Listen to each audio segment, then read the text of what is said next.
Welcome back to another episode of Stand on Guard. I'm your host, David Krayden, broadcasting to you live on a beautiful Thursday morning here in the Ottawa area. Pleasure to have you on the show. We've got lots to talk about today.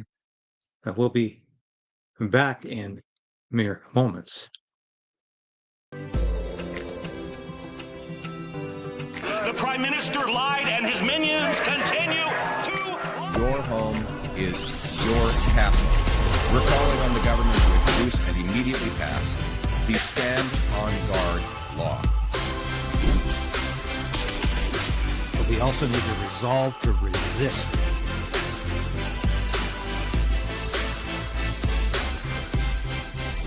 We'll do it live.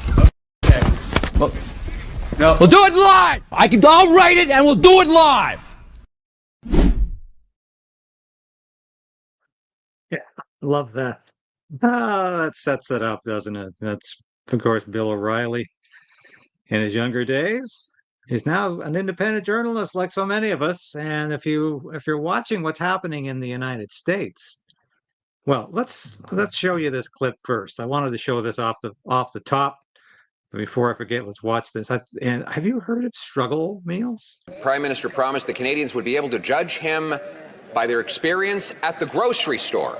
Well, that experience is what is now being called struggle meals, where Canadians are now sharing tips on how they can scrounge together meals that are often of lower nutritional value because that's all they can afford.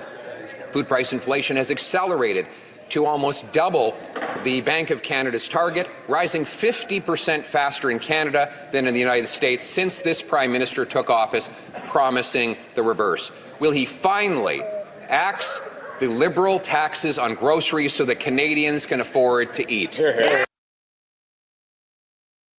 Good question, Pierre Poilievre. And I wish you had the same kind of courage over the ostrich farm. And we're going to be watching a clip from that in a minute. But as I was saying, we've got, I wish more people had watched this interview yesterday with John Carpay.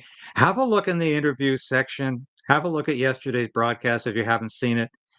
There's some incredible footage here of John Carpay of the Justice Center for Constitutional Freedoms being very specific about how this government, how the Carney government has gone absolutely overboard. And you could say, I've been talking about three censorship bills, but you could also include Bill C2, which the Conservatives have sort of said maybe not.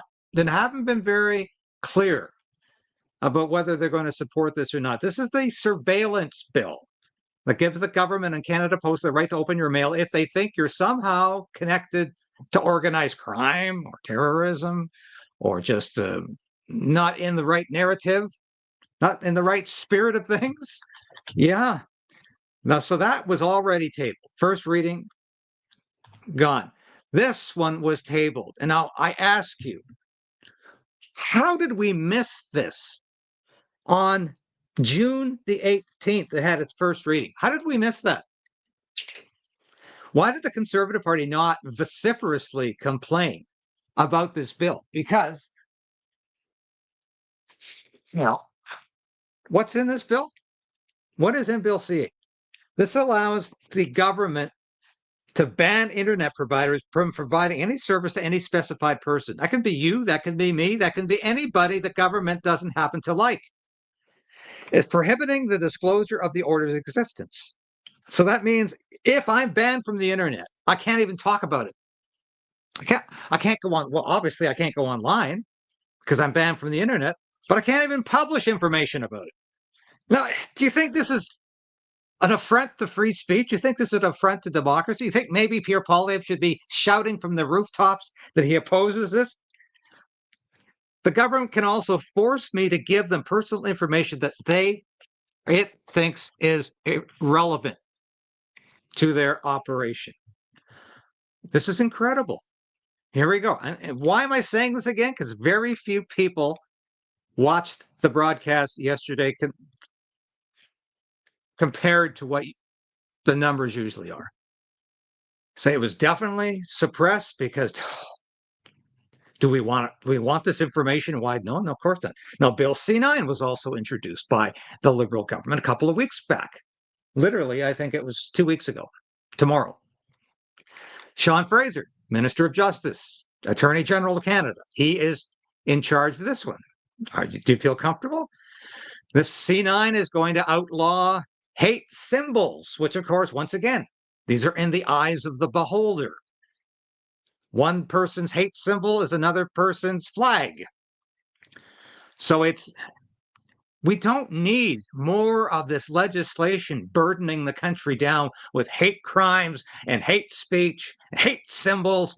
We're not going to be able to breathe anymore in this country. And you can get life in jail for violating Bill C9. So we got C2, C8, and C9. What's else is on the horizon? The Online Harms Act, which is coming back. Basically, it's same form. Sean Fraser said so at a news conference 3 weeks ago before he introduced Bill C9. And so where are we? This is becoming a government of complete control. They want to survey us. They want to stop us from saying anything they don't agree with on the internet, and they can ban you for doing so. You're not allowed to say why you did so. Now they want hate symbols included in the Criminal Code of Canada, as well as hate speech. We are going to be a country completely muzzled.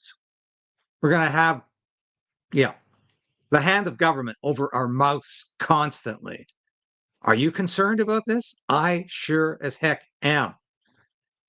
Because this affects all of us, and we should all be talking about this, but are we all talking about this? No. Pierre Poilievre refuses to talk about these bills because why? Well, I guess he doesn't want to seem like he's for hateful speech. Even though, as any fool can tell you, hateful speech is in the ear of the beholder. I might find Karl Marx hateful, but I sure don't want him banned from the bookshelves, the libraries, or the internet, because all we have to do is read his ludicrous theories to know how silly they are and how they're unworkable. Ban something, and as John Milton said centuries ago in Areopagitica, which is the foundation of free speech in Great Britain and the world, it says hide something, ban something, and people will immediately think it's worth reading or worth seeing. It'll just make it more tantalizing, more tempting, more desirable. It's the same 500 years ago as it is today. Ban it, suppress it, people will find it somehow. But we don't need the government any more than you need me. John Carpay said this yesterday. He says, I don't want to live in a country where I decide what's hateful, but I decide what free speech is. When I decide what is inappropriate. We don't want to live in a country where I decide that, John Carpay decides that, you decide that, and certainly not Mark Carney deciding that. Or Sean Fraser, who I think at times has difficulty thinking his way out of a wet paper bag. But that's the state of this country right now. Now, I want to go, before we get to Pierre Poilievre question period yesterday, I would like to go, if I can find this here. I'm having mouse trouble as usual. Share the screen. This is some incredible stuff here that I'm going to find it. All right. I'm going to get this. All right, let's try again.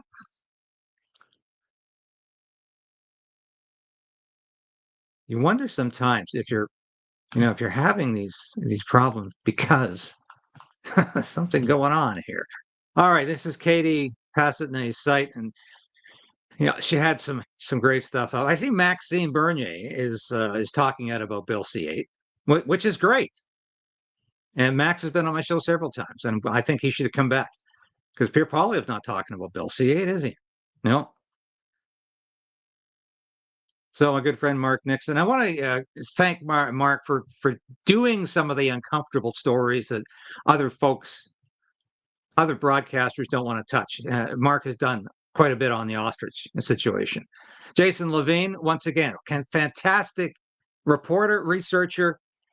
Jason has done a lot on the ostrich issue, including finding the academics out there who are not the experts that the CBC, or CTV, Global News want to quote, or the Globe and Mail want to quote, because they don't happen to agree with the government Canadian Food Inspection Agency narrative about the ostriches. They're completely opposed to it. So there are a lot of experts, real experts out there who don't. And of course, Katie always reposts a lot of my material. Thank you, Katie, for your hard work. And I'm going to be calling Katie after the broadcast to see what's going on there. This could be the day that the Supreme Court either rules for or against hearing the case, the ostrich farm case. Universal Ostrich Farms has appealed to the Supreme Court. Supreme Court has agreed to assess that. They could come back today or tomorrow. So I'm gonna give Katie a call after the broadcast to see what's going on. So keep this farm and the people there, Katie, her mother Karen, in your prayers, because they have gone through hell on earth trying to keep these ostriches alive. And of course, the search is off for the missing boy in Crowsnest Pass. Now, could some of the RCMP, the hundreds of RCMP who are sitting on the ostrich farm property, and they've been sitting there for over a week now, 10 days, could they have lent their expertise and their knowledge to this search? Could they have lent bodies, warm bodies to the search? Of course they could have. And it is a crying shame. And I say that in a most literal sense. And here's DC Media exclusive. Sergeant Mike Rood, retired, gets an update from Jim Kerr at Universal Ostrich Farms. Mike is embedded for the long haul, as is Jim. I'm considering flying out. If you appreciate our coverage and want me on the ground, you can send an e-transfer to. Well, I'm gonna do the same thing, because I would like to go out, and it's financially very difficult right now. We were hit with a lot of taxes this year, but I think I'm going to start the same plea, because I've been reporting on this long before DC Media or a lot of other ones have been.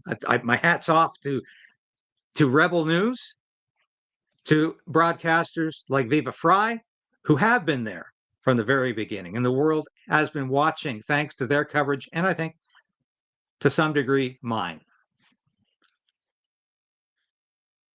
Here's a letter sent to Global News from retired RCMP. And the RCMP, there's some good eggs there.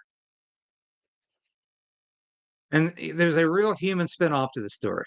Had this been in the first 2 months of the infection of the avian flu for these birds, I would have to have agreed with the CFIA decision. However, it has been 206 days. Actually, it's been over 256 days since the last illness.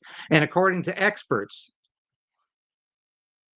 I don't know why he's saying 206. It's been over 256 days. And according to experts, these birds have acquired herd immunity and should be studied at the very least. So there's a lot of support for what Katie's doing. And Universal Ostrich Farm needs your help tonight. Here's the number. I include it every day now in our description. It's 250-870-8246. Save our ostriches. Help this farm. And there's so much misinformation about this poor family, about, they were selling them for food anyway, when they haven't been for quite a few years, and that they were involved in the COVID conspiracy. No, they weren't. That I've even heard crazy rumors when I was at the Million People March for Children.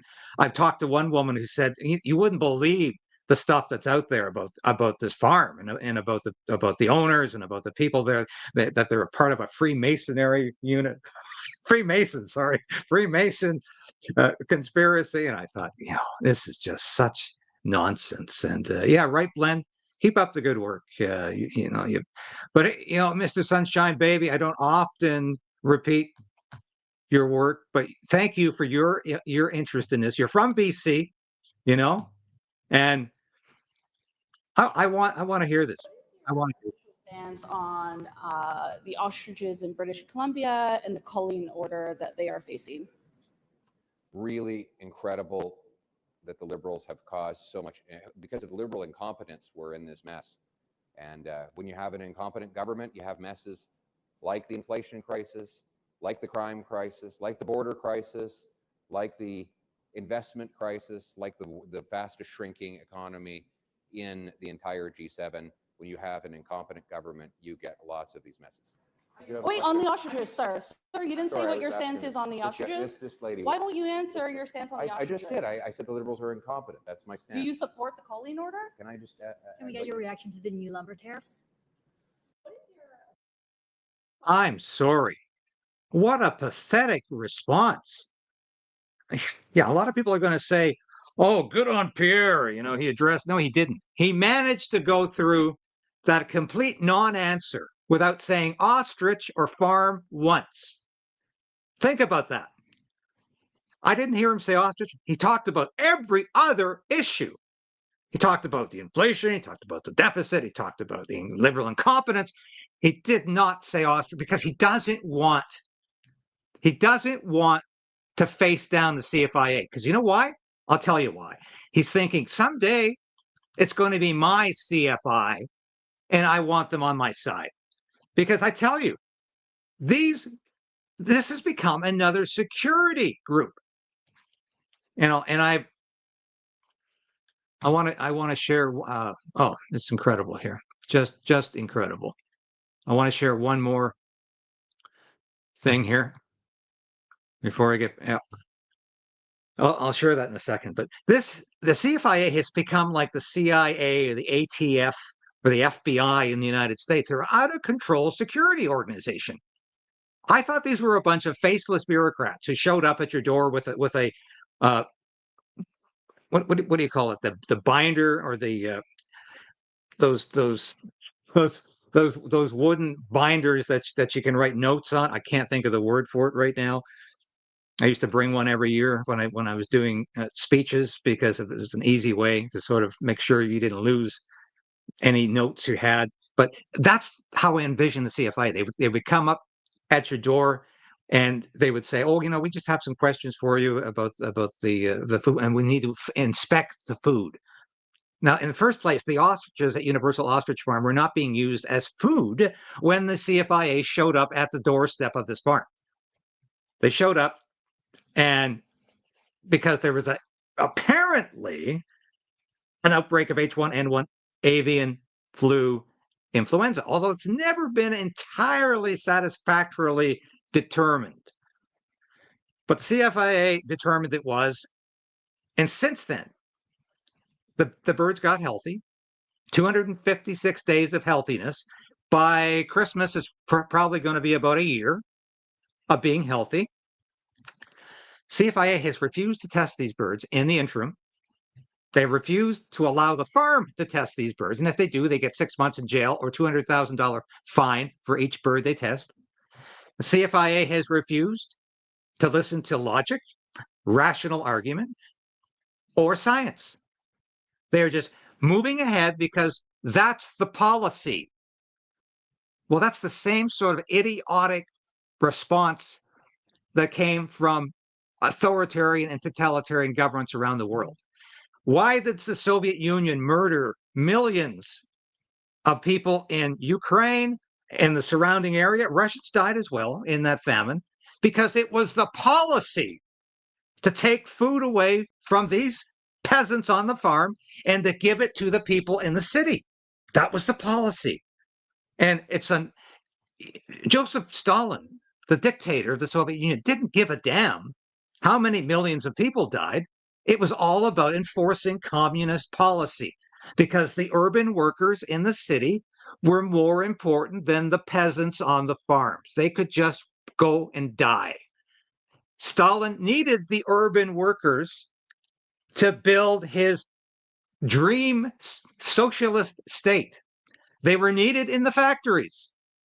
And it was all about making the factories build machines, build vehicles, and productivity in the factories. Of course, people were working for slave wages and were working like slaves, but at least they lived.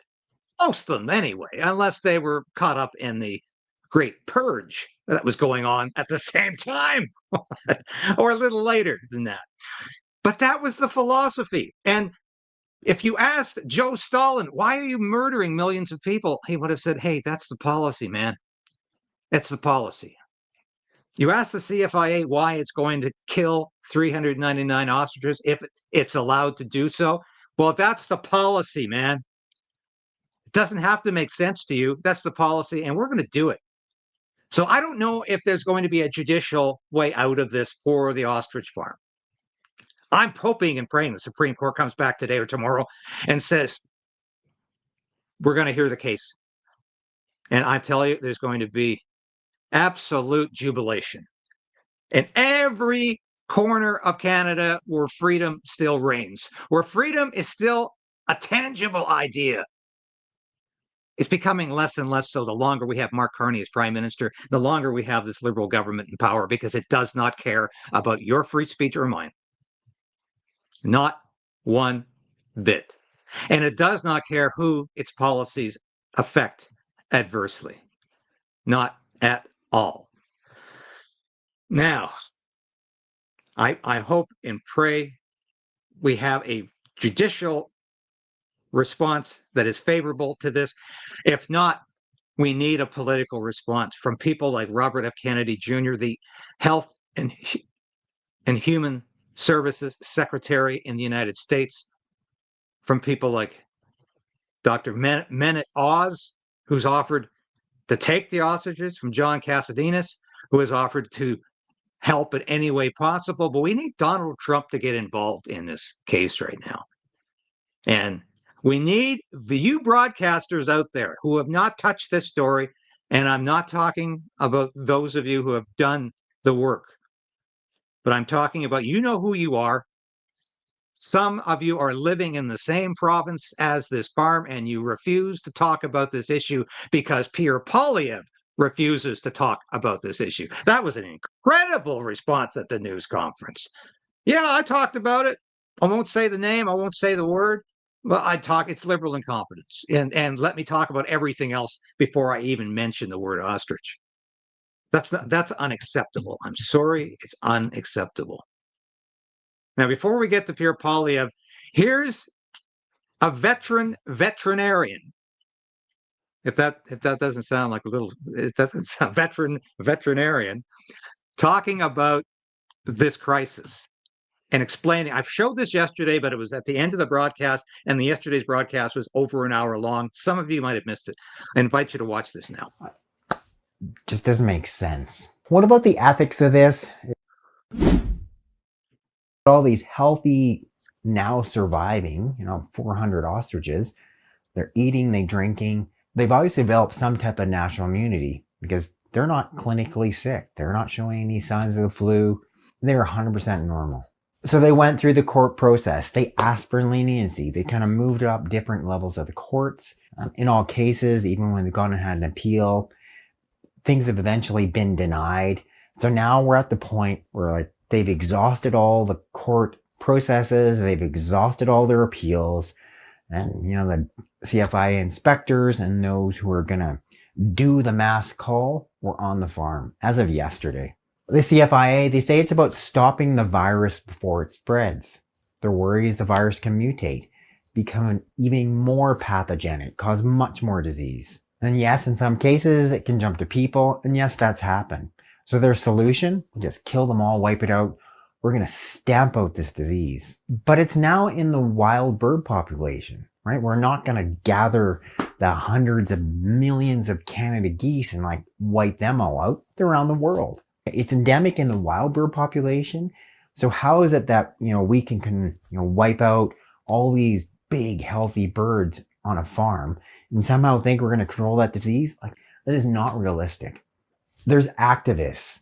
There are literally thousands of people across North America to make high-profile figures. RFK, the U.S. Health Secretary, has spoken about this. Dr. Oz has spoken about this. There are thousands and thousands of people really opposed to what's happening. One of their arguments is, let's look at these birds from the point of view from science. How did they develop this immunity? Could we not study these surviving birds and learn something about how birds can then develop immunity to avian flu? How did they fight that off? Destroy the birds, you destroy the science. And then the obvious argument about seeing this avian flu being endemic in the wild bird population, just doesn't make any sense. You're not going to control that disease by just wiping out these individual farm herds when it's like endemic. It's all in this wild bird population. And these ostriches, they're in a very isolated part of the world, this teeny little community, like tucked into the mountains. Right? Just doesn't make sense. What about the ethics of this? It obviously isn't just about science. I mean, first of all, like killing 400 healthy animals? From a veterinarian point of view, I understand the need, like when you've got serious infectious disease. We don't want other people being exposed to serious infectious disease. We don't expose other animals to it. But it doesn't mean that we take like a healthy animal that's recovered from an illness, we just kill them. Like, they didn't really teach us that in vet school. She was quoted as saying she didn't see how they can kill this many large animals humanely.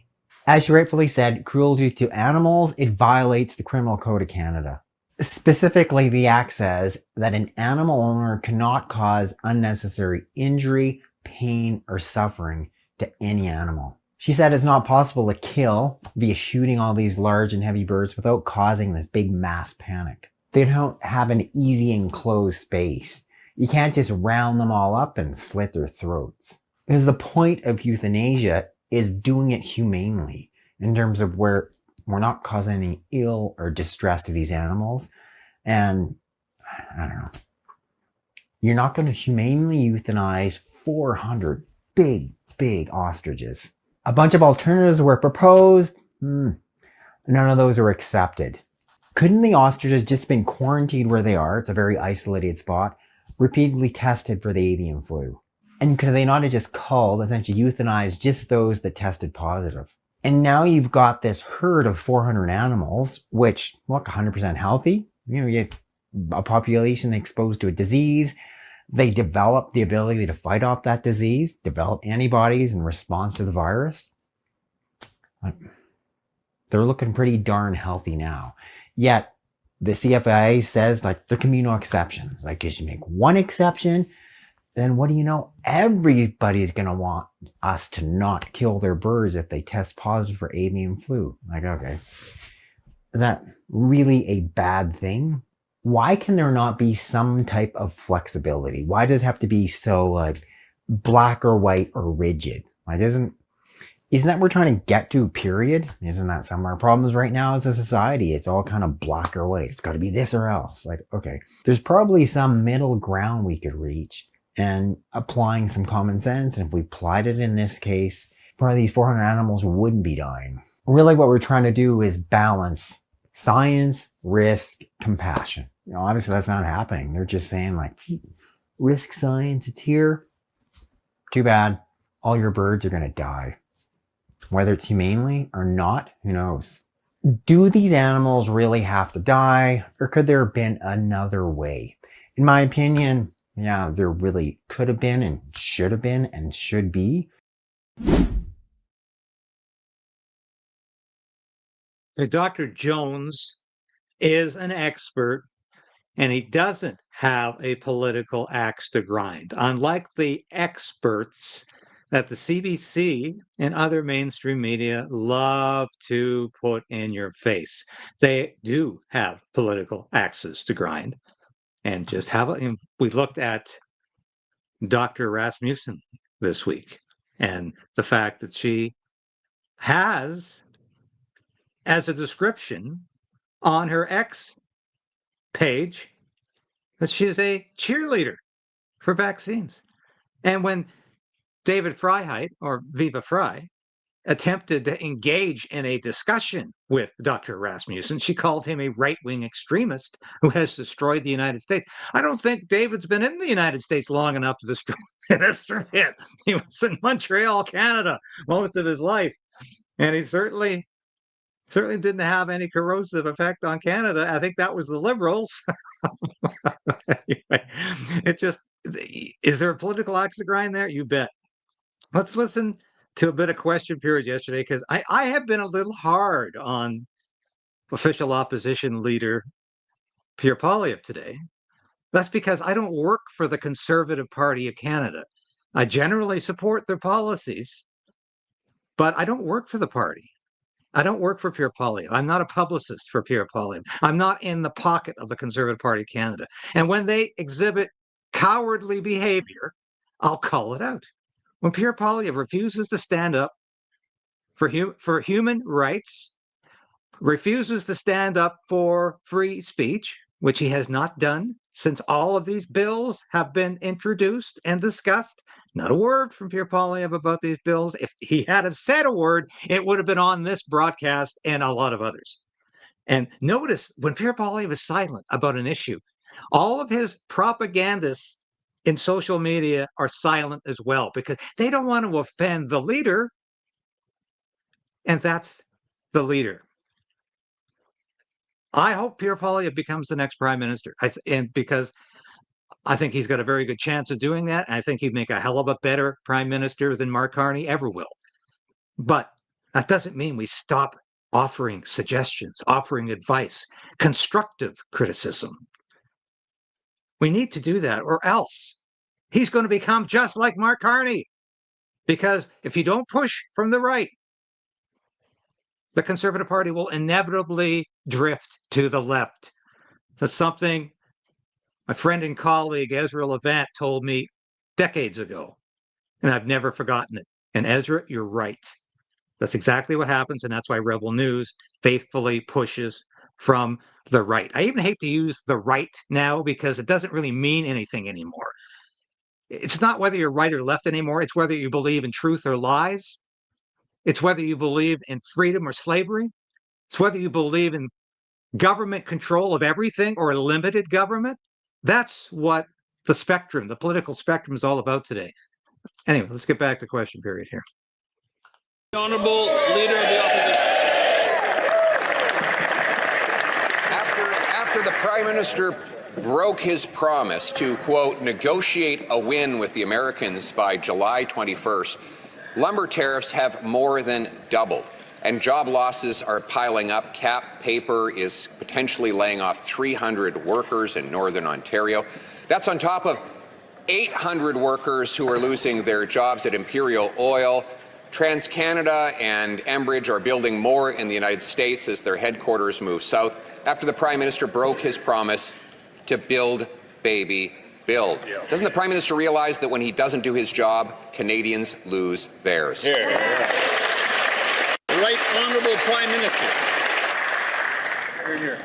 Mr. Speaker, our sympathies are with the families of the workers at Imperial Oil. Our actions are with the workers and the management of Cap Paper, who are having meetings with the Minister of Industry, a variety of other government officials today to work. Our support is foursquare behind Algoma Steel, with $400 million between the federal government and the province of Ontario to build Canada strong. The Honourable Leader of the Opposition. Since he took office, 86,000 more Canadians are unemployed, and we have the second highest unemployment in the G7. This is all the result of out-of-control government spending and taxes. Every dollar the Prime Minister spends comes out of the pockets of Canadians, and now the Parliamentary Budget Officer rates his deficits as, quote, very alarming, stupefying, shocking, unsustainable. If you don't change, this is done. Something is going to break. We are at the edge of a cliff. Those are the words of the Parliamentary Budget Officer. When will he stop his out-of-control spending? When he's over the edge of the cliff? Right Honourable Prime Minister. Mr. Speaker, there's a little thing called cause and effect. And the cause that the Leader of the Opposition is missing is the U.S. tariffs. The U.S. tariffs that are hitting steel, the U.S. tariffs that are hitting lumber, the U.S. tariffs that are hitting our auto sector. That's why we need to build this country strong. That's why we're getting spending under control. That's why we're going to spend less to invest more. I believe in this country, Mr. Speaker. Come join us. The Honourable Leader of the Opposition. Spend less? Deficit spending is up almost 100% since this Prime Minister took office. And as for investment, it has fallen. In fact, $50 billion of net investment has left since he took office. And yet he repeats the same promises the Liberals have been making for a decade. They said their deficits would lead to more investment. Since they took office, investment is down by 10%, the worst investment record in the G7. In fact, with $600 billion more debt under this government, investment has fallen.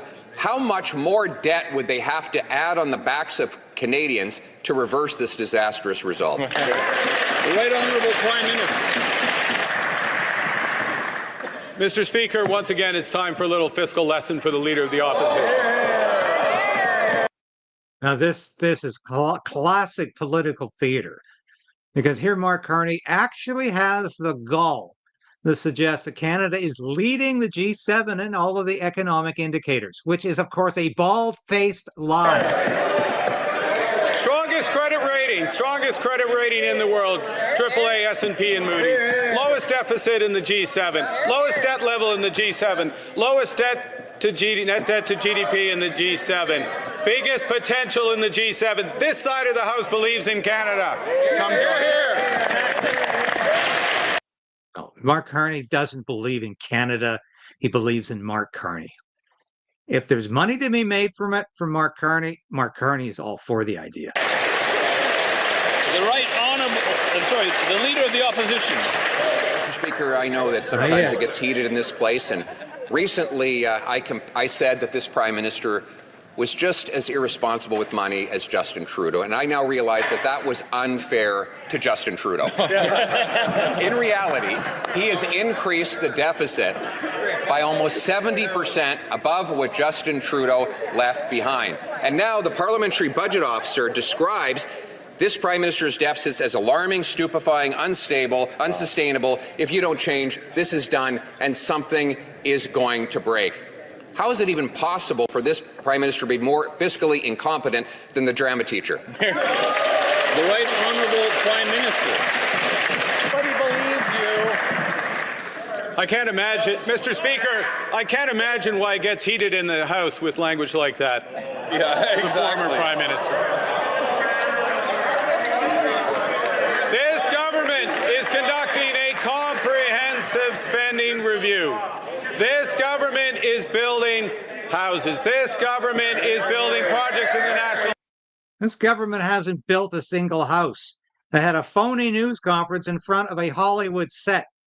That's how productive this government is. How truthful this government is. It's a foundation of lies. This government is building Canada strong. Come join us. Well done. The Honourable Leader of the Opposition. Mais ça vient d'une vraie... Mr. Speaker, coming from a real economic expert, the Parliamentary Budget Officer has said that this Prime Minister's deficits are very alarming, stupefying, shocking, unsustainable. If you don't change something, this is done. Something is going to break here. Canada isn't over the cliff yet, but it's looking out over the cliff. Mr. Speaker, every dollar being spent by this Prime Minister is coming out of Canadians' pockets. Will he finally recognize that Canadians... Right.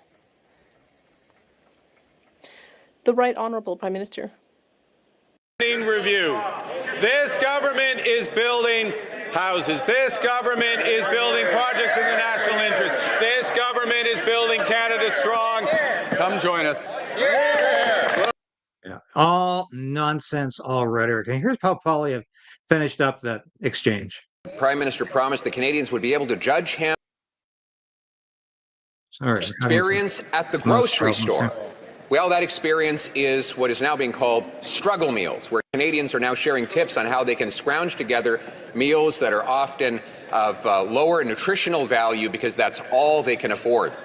Food price inflation has accelerated to almost double the Bank of Canada's target, rising 50% faster in Canada than in the United States since this Prime Minister took office, promising the reverse. Will he finally axe the Liberal taxes on groceries so that Canadians can afford to eat? Yeah. That's what it's come down to, folks. Starvation, no free speech, massive government surveillance, a digital ID is coming. With the exception of digital ID, it sounds like Soviet Russia. Now, some people might say that's complete hyperbole. Well, dictatorships, tyrannies, totalitarian states don't come overnight. They're incremental in many cases. I mean, it didn't start out exactly like that in 1917 in the Soviet Union, but it sure as hell became hell on earth by the time Joseph Stalin was murdering millions of people and purging his own Communist Party of people who were undesirable. And that's how things work. We'll be right back in a minute after a brief message from our merchandise.